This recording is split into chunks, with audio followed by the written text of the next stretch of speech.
Na aula de hoje nós vamos falar um pouco mais sobre as técnicas de intervenção do comportamento suicida.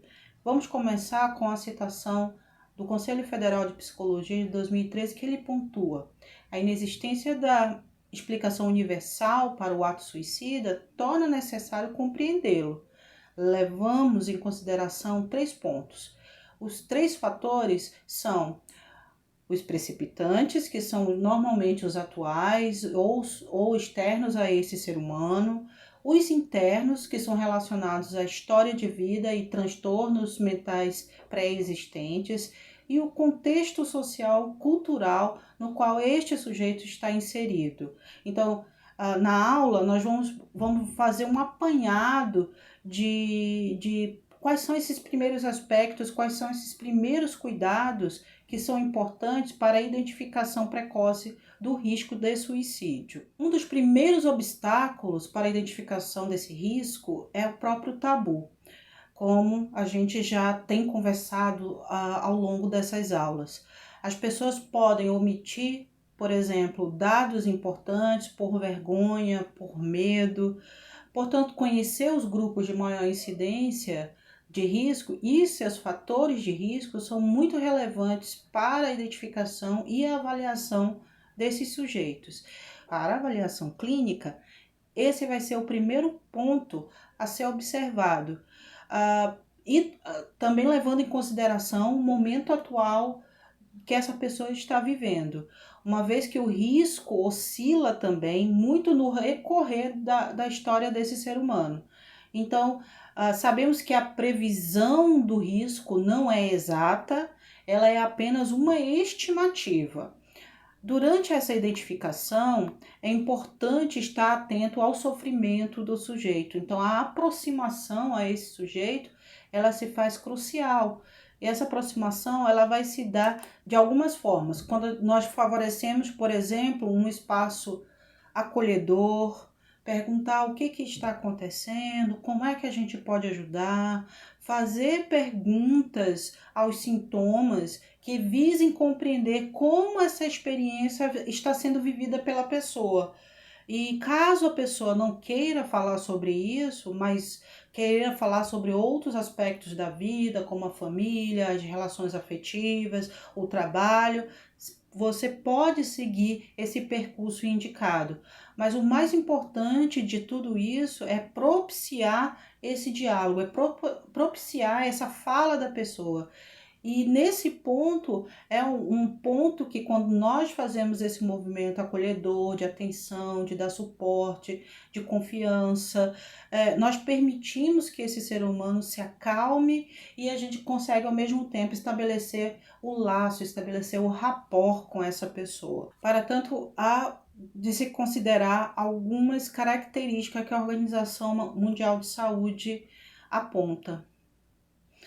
Uma delas que é preciso avaliar é o estado mental dessas pessoas que estão pensando em suicídio. Uma das características comuns nos estados mentais das pessoas com pensamentos suicidas são: o primeiro é a ambivalência, que é esse desejo de viver, mas é ao mesmo tempo esse desejo de morrer, que se confundem dentro do sujeito. Há uma urgência de sair dessa situação de dor, de sair dessa situação de sofrimento com a morte. Entretanto, também há esse desejo de sobreviver a esta tormenta, a este caos que está instaurado no ser humano. Muitos não aspiram realmente morrer. As pessoas apenas queriam passar e atravessar, fazer esse enfrentamento desses sentimentos momentâneos de infelicidade, ou fugir dessa dor, ou fugir de algum problema e encontrar um descanso final. É bem comum encontrar na literatura algumas frases de alerta de pessoas que estejam em sofrimento psíquico. Às vezes essas frases de alertas, elas são bem... Muitas vezes essas frases de alerta, elas são explícitas, mas muitas vezes elas também são implícitas. E algumas delas são: eu preferiria estar morto, eu não posso mais fazer nada, eu não aguento mais, eu sou um peso para as pessoas, eu sou um fracasso, os outros vão ser mais felizes sem mim, as coisas não vão melhorar. Essas frases, que são frases de alerta, que nós podemos encontrar em algumas literaturas, indicam também uma outra situação, que é a situação da impulsividade. O que seria essa impulsividade? O suicídio, por mais planejado que ele seja, parte de um ato que é usualmente motivado por eventos negativos. O impulso para cometer suicídio é transitório e tem duração de minutos ou horas. Pode ser desencadeado por eventos psicossociais negativos, por exemplo, do dia a dia, como situações de rejeição, de recriminação, de discriminação, de fracasso, da própria falência, da morte por algum ente querido, entre outros vários aspectos. Acolher essa pessoa durante essa crise com ajuda empática, com escuta qualificada, adequada, pode interromper um impulso suicida desta pessoa. O terceiro ponto para avaliar o estado mental da pessoa com um comportamento suicida é a rigidez. Quando uma pessoa decide terminar com a sua vida, os seus pensamentos, os seus sentimentos e as ações apresentam muito restritivos, ou seja, isso não vai mais, a minha vida não tem mais jeito, é uma das frases de alerta, né? Ela pensa constantemente sobre o suicídio, ela é incapaz de perceber outras formas de enfrentamento para sair de alguma problemática ou para sair de algum enfrentamento. Então essas pessoas pensam de uma forma rígida e dramaticamente pela distorção que o sofrimento emocional está impondo naquele momento da vida.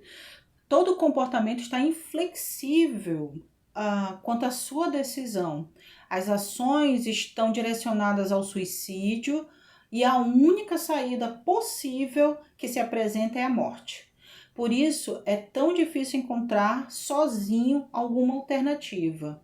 A OMS tem vários materiais, inclusive, que são facilmente acessados. Você joga no Google, Manual de Prevenção do Suicídio, eles já têm cerca de 20 anos, 2 décadas. Existem vários outros materiais novos, mas a base de tudo que já foi criado hoje e de todos os estudos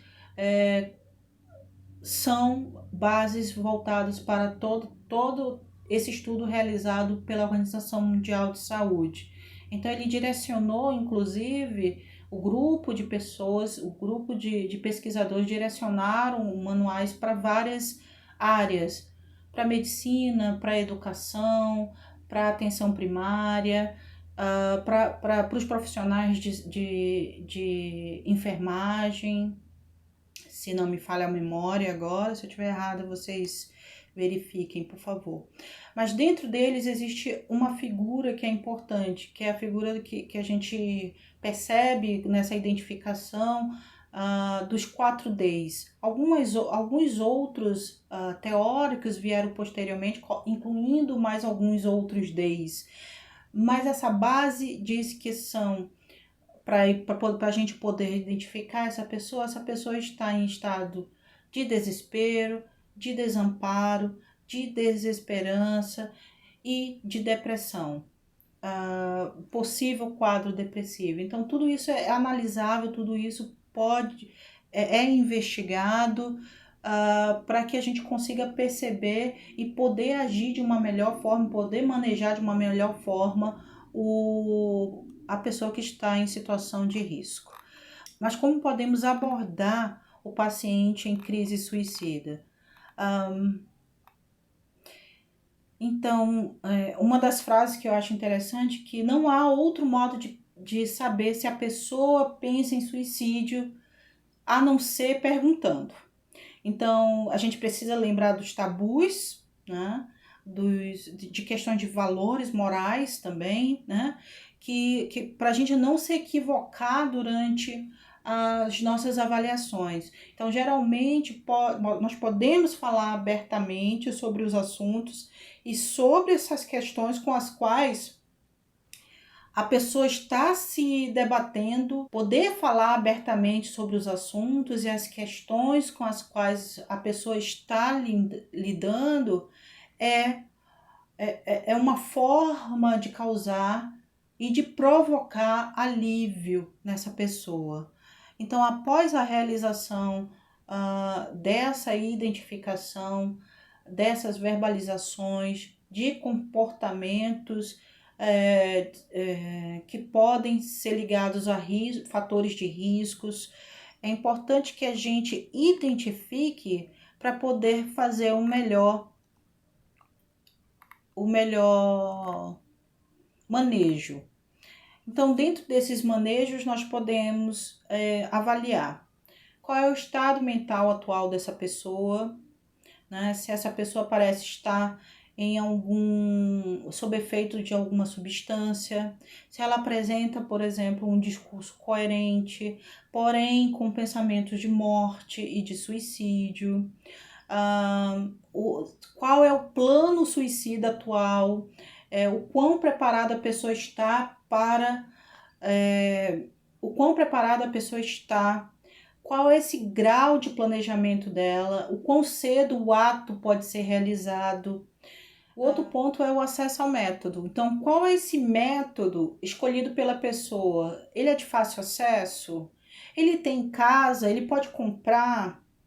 E o último ponto é qual é o sistema de apoio social e individual da pessoa, se ela tem, se ela não tem, ela tem alguém de confiança, ela se sente pertencente a uma comunidade, a família, amigos, igrejas, vizinhos, alguém que possa ser contactado, que isso é de extrema importância. Ela apresenta outros fatores de proteção, aqueles que a gente citou aqueles que citamos anteriormente.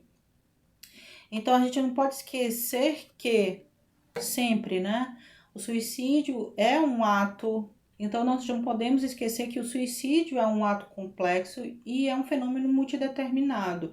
Nós não podemos cair de forma alguma em explicações simplistas porque algum determinado acontecimento ocorreu, por exemplo, um rompimento amoroso ou uma perda de emprego. Então, trata-se de todo um processo que pode ter tido o seu início na infância, embora os motivos pelos quais a gente escuta que nos causa, muitas vezes, certo choque, são os fatores que desencadeiam para essa ação que está posta naquele momento. Olá! Na aula de hoje nós vamos conversar um pouco mais sobre a avaliação e técnicas interventivas a respeito do comportamento suicida. Mas antes de mais nada, nós precisamos refletir um pouco sobre o que seria essa crise.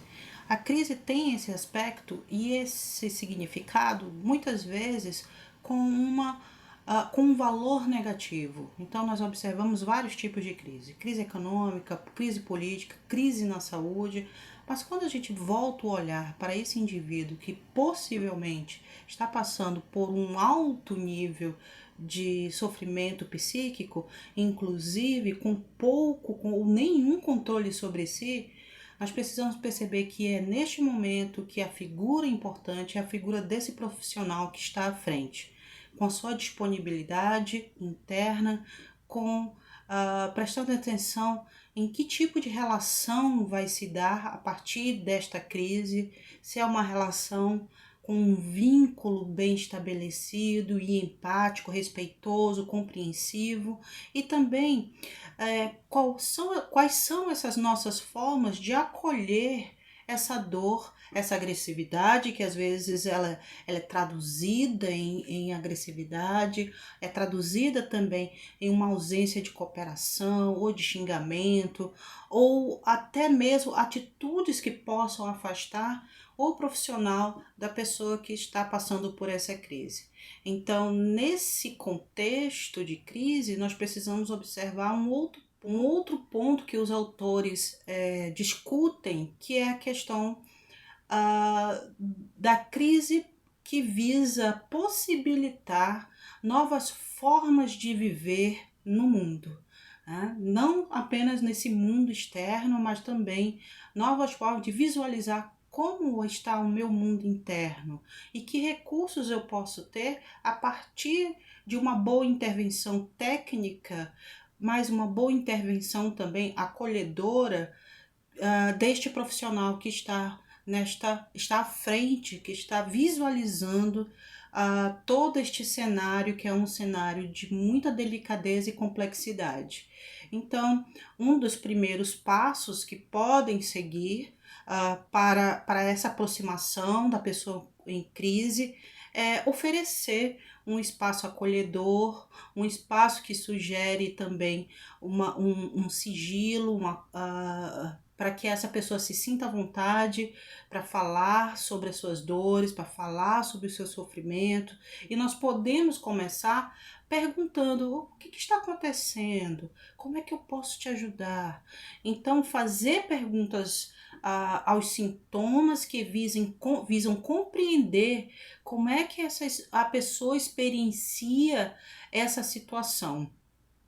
Caso a pessoa não queira falar sobre isso, mas falar sobre outros aspectos da vida, falar sobre a família, falar sobre as relações afetivas, falar sobre o trabalho.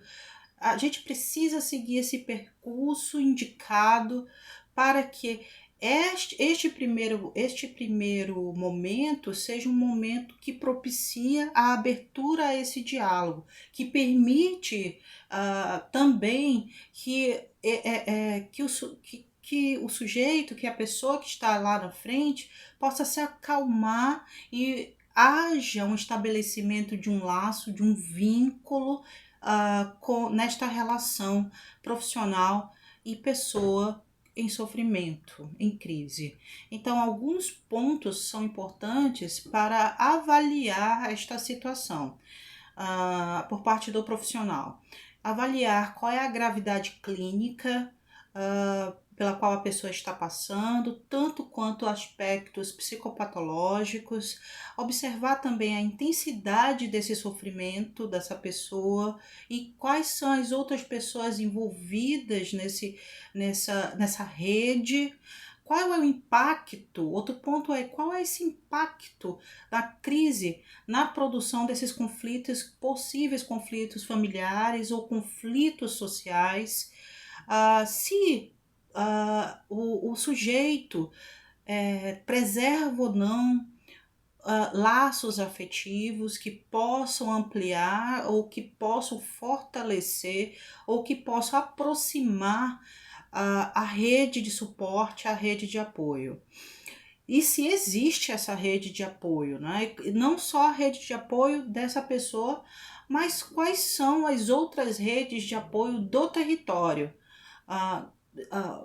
Todas as que nós podemos compreender como rede de apoio. Pode ser igreja, um clube de futebol, pode ser um clube de crochê, pode ser algum espaço social dentro dessa comunidade. Então, quais são essas redes que estão associadas, que estão interligadas ou não, né? Porque às vezes a pessoa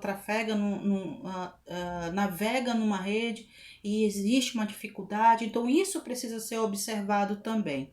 A existência ou não dessa rede de apoio e essa rede no território. Identificar também é outro ponto, identificar os recursos e os pontos de atenção das redes. Outro ponto é também identificar quais são esses recursos e pontos de atenção das redes de atenção psicossocial. do município. Além disso, também é importantíssimo avaliar e identificar quais são essas condições de moradia, de renda, de segurança e demais direitos dessa pessoa. Então, nesse primeiro contato com essa pessoa que está passando por uma crise, é muito mais importante do que saber o que o sujeito tem, nesse sentido psicopatológico, é tentar compreender o que faz este ser humano sofrer. Então, esse é um primeiro ponto crucial para a gente poder se aproximar dessa pessoa. Além disso, quando a gente reconhece que há uma gravidade da crise, a gente percebe que a pessoa pode ter uma ausência de crítica, pode perder o controle de si, pode ter ideias ou ideações suicidas, pode haver auto e heteroagressividade, pode ter sintomas de alucinação, delírio, desorganização, pode ter alteração de humor.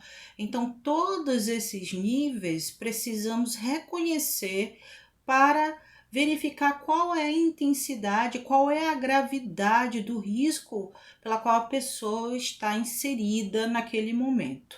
A avaliação desses riscos nunca se reduz a um diagnóstico. E é bom lembrar, né? A intensidade dessa crise não define exclusivamente a gravidade dos riscos. Por exemplo, a saúde física, a aceitação dessa comunidade, esse vínculo ao tratamento, essa rede de apoio. Então, para que a gente possa compreender isso também, alguns sentimentos estão voltados, segundo a OMS, que orienta em relação ao suicídio. Alguns pensamentos, como a Organização Mundial de Saúde preconiza, estão ligados a alguns sentimentos, né? De modo geral, se a pessoa pensa e verbaliza que preferiria estar morto, isso pode estar ligado a uma depressão, pode estar ligado a uma tristeza. Se a pessoa verbaliza e pensa que eu não posso mais fazer nada, então eu me sinto muito só, não existe ninguém perto de mim, isso pode estar ligado à solidão. Além de tristeza, depressão, alguns outros sentimentos também aparecem, surgem diante dos nossos olhos, né? O desamparo, a autodepreciação, a desesperança e o desespero. Ao contrário da crença popular, falar sobre suicídio não vai induzir a pessoa à prática. Pelo contrário, vai fazer com que a pessoa se sinta aliviada e se sinta agradecida por poder falar abertamente sobre esses assuntos que ficam debatendo dentro deles. A OMS traz em seus manuais algumas orientações de como abordar uma pessoa que está em crise suicida. E é preciso ser feito, porque não é uma tarefa fácil fazer essas perguntas e se aproximar, mas é preciso ser feito gradualmente. A gente pode começar perguntando: como você se sente? Você se sente triste? Você sente que ninguém se preocupa com você? Você sente que a vida não vale mais a pena?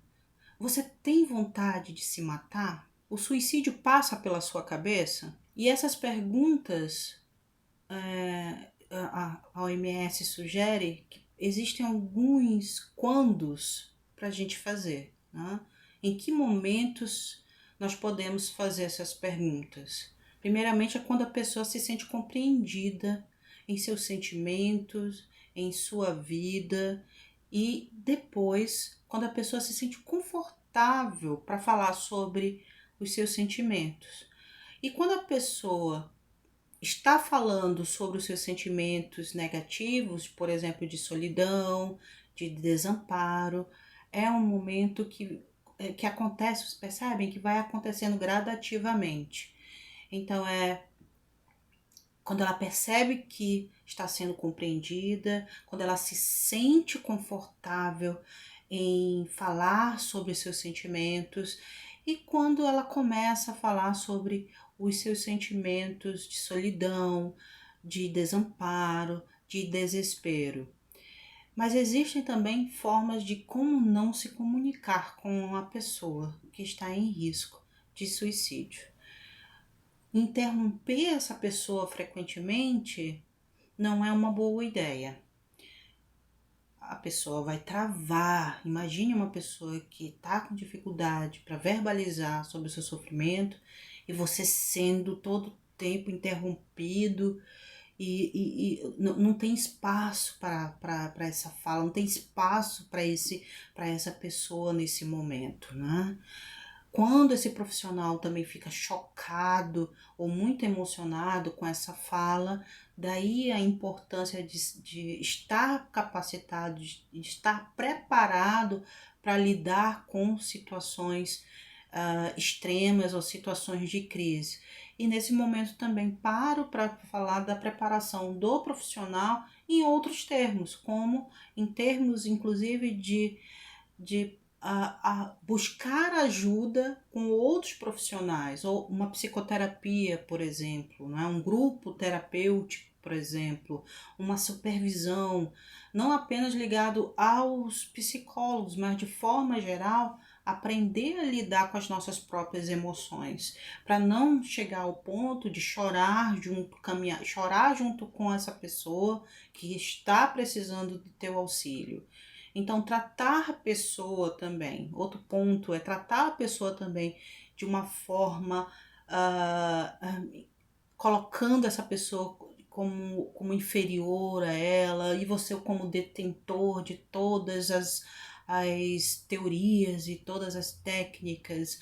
O movimento de nivelamento, né? A pessoa já sabe que você é o profissional, mas quando você impõe todos os seus saberes, a situação se torna um pouco mais e se torna inacessível, né? O profissional se torna inacessível quando ele se coloca nesse patamar superior. Então, a técnica de nivelamento também é uma técnica que ajuda na busca dessa escuta e desse conforto e desse acolhimento para com essa pessoa.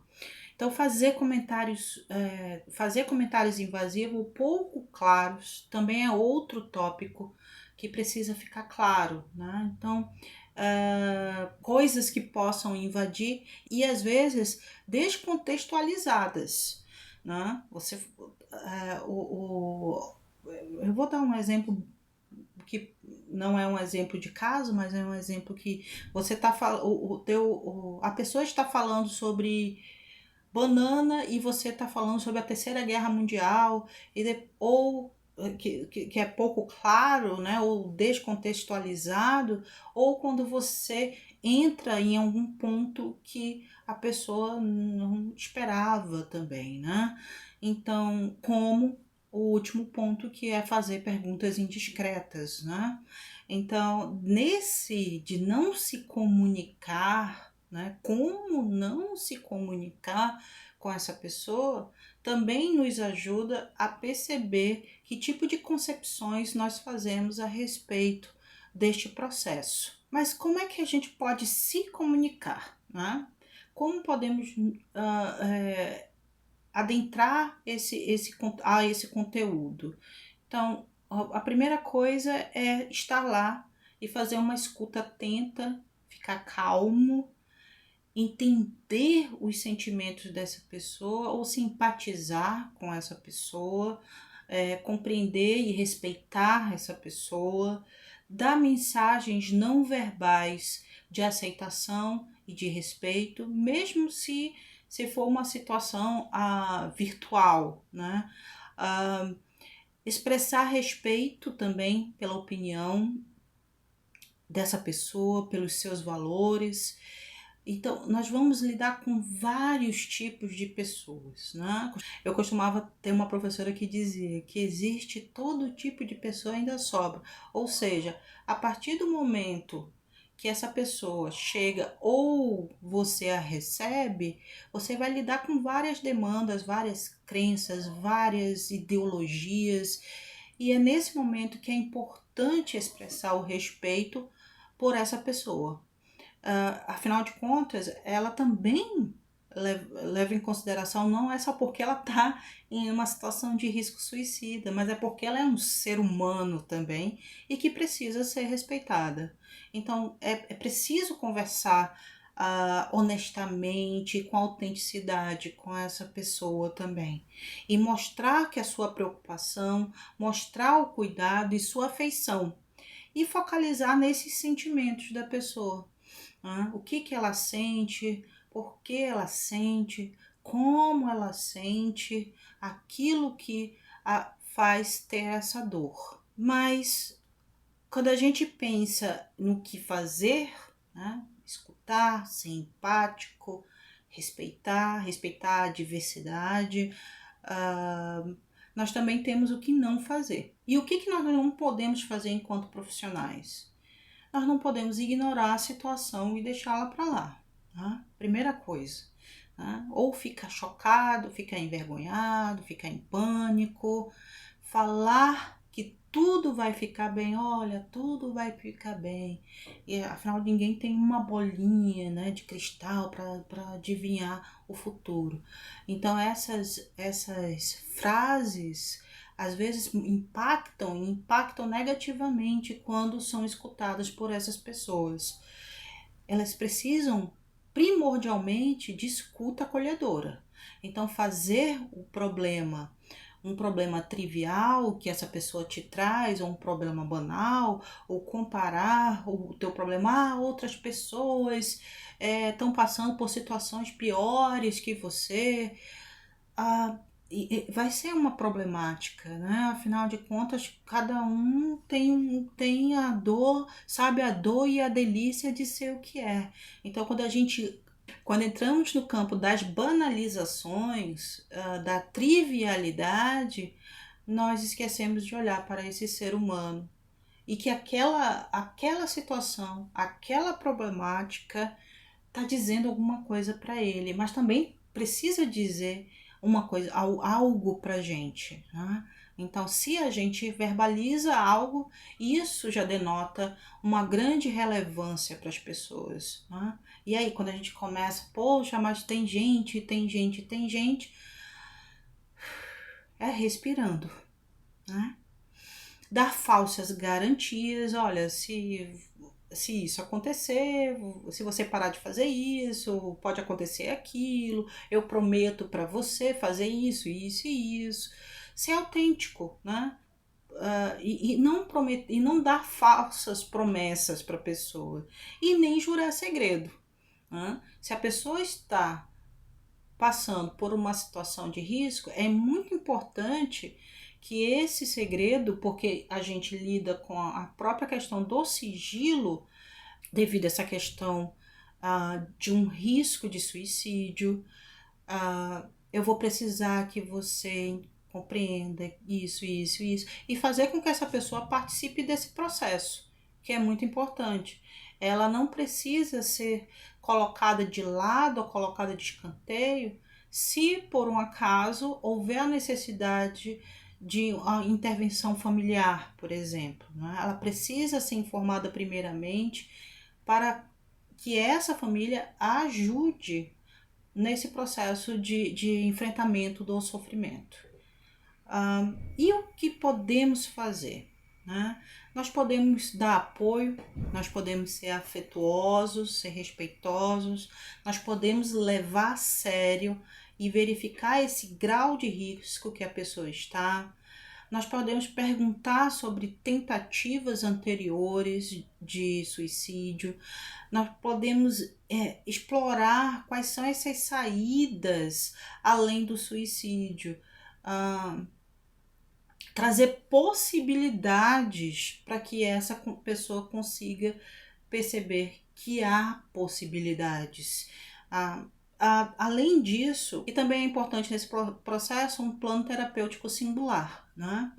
Para a gente poder também ter uma maior abrangência de todas as possibilidades, inclusive as possibilidades de rede que possam auxiliar essa pessoa que está nesta situação. Então, identificar o apoio emocional é uma das orientações também da Organização Mundial de Saúde. A Organização Mundial de Saúde vai falar sobre quais são esses riscos